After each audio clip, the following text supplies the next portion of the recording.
The Zone at 91.3 presents The B-Side. Yeah, go, man. Hey, Dylan, how's it going? Yeah, good. Just me and you. There we are. You know, if I was really thinking, I would have told you to get your ass out of bed at 4 o'clock this morning, come here and read the news and fill in for Jason Moore. I'm glad you weren't thinking. Yeah. Thank you for showing up. Yeah, thanks for having me. It's good to be here. And we went on a field trip this time. Dude. I get to see cool stuff working with tech companies all the time. But often, you know, it's cool in that, like, wow, I can't believe you figured that out. However, you know, utilizing it is just lots of code or people on computers. It's not like interactive opportunity. And one of the things that I like to say about the gaming sector is it's the gateway. It's the gateway drug to the tech sector. People play video games, they understand video games, and most of the stuff that gets made in Victoria doesn't get sold in Victoria. And so it's hard for people to really relate to it. And so there's this company out in Sidney. They've been around for a while. I've known Rob Stanners. It's going to be somewhere around 15 years. Wow. And he has this company called VRX Simulators. And the first time I saw him, it was, like a racing chair that was, I think it cost like $5,000. And it had a steering wheel and it had like a big screen. At that time, 15 years ago, big screens were rare. And you drove it and it was surround sound. And he has since elevated his game. Every time I see him, so he started adding actuators, which are like pistons that will move something around. So he's using like screw-driven pistons now that will lift and articulate and move, so you get the shake and the pull and the G's that you would feel in a car.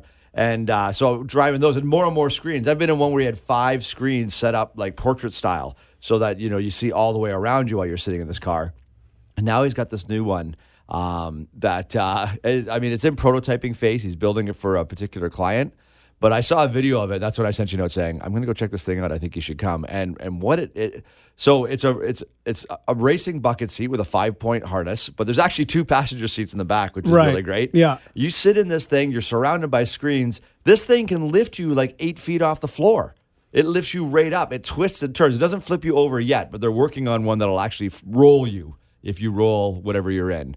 And it's just like a very immersive virtual simulation space. It's incredible. I was instantly blown away when we walked into their workshop because knowing that these simulators that they're using, at least just for the race cars, okay? Because the simulator we were in for race cars, helicopters, fighter jets, everything. Yeah. But just focusing on the race car, what we did, it's the technology is so advanced and these things are so realistic that F1 teams, Formula One racing teams are currently using these simulators for their drivers. Yeah. And he was talking about Stroll, the Canadian kid that's in Formula One, the one that we were in. The reason that it has the seats in the back is because this is going to be the new fan experience where you're going to get a real race car driver in the race seat and then you're going to sit behind him. Right. And this is as close as you're going to get to a Formula One driver driving you around a real racetrack and you puking in your mouth. And remember, we only had it set at like 30% of its capability. It was at 20%. And I was like, oh, bummer. I got motion sickness, by the way. I had to stop. Yeah. So I was like, oh. Yeah, it was. So I can't imagine that thing on full. But even just like watching it from behind, like I saw a video and I just spun it around at the dinner table and showed my family. I was like, this thing was made in Sidney. And everybody was like, what is, like, you can just watch it. It's entertaining. And a funny thing, before I met you, Max and I, my son, we were at the mall to pick up a Lego thing, and outside Toys R Us they have those things where you put a loony in and they're like a bucking horse or whatever. He was like, hey, can we do that? And I was like, yeah, hold on to your loony, sunshine. I got a great video of you and your kid on this huge moving simulator race car driving. And I purposely have it on the angle because Max was sitting on your lap. Yeah. You can't see you. Yeah. All you can see is Max and this massive machine flying on. It looks like your kid's just driving this thing. Yeah, well, and he did crash much. Like, in fact, he didn't crash. And Dylan crashed, I don't know, I lost count about 8-9 times.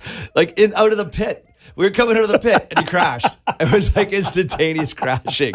But so this thing is, this is one's being built. They're building more. But you mentioned like the F1 drivers and stuff. So they started out kind of like as, rich guy toys for the rec room. And then they got into like building custom simulators specifically for the world's best drivers. And now like Rob was talking about his goals and aspirations. Man, I'll tell you. He wants to take over the world with these virtual simulators. He wants to build the theme park. work. And it seems like he's on his way. Yeah, no, he has a plan. He has a plan. Like, and when at first you say this guy is crazy, and then you see a thing that is the size of a van that you sit inside that spins you all around the room, and you're like, okay, I guess you build stuff that works. I like his crazy. Yeah. And the whole team out there, everybody was great. I just feel so lucky to be able to go out. This is another example. You tell me all the time. You're like, you never know, man. You just drive by a little storefront. You don't know what's going on in there, but chances are there's a tech company that's a world leader right here in Victoria. Yeah, it's around every corner. We'll keep finding more.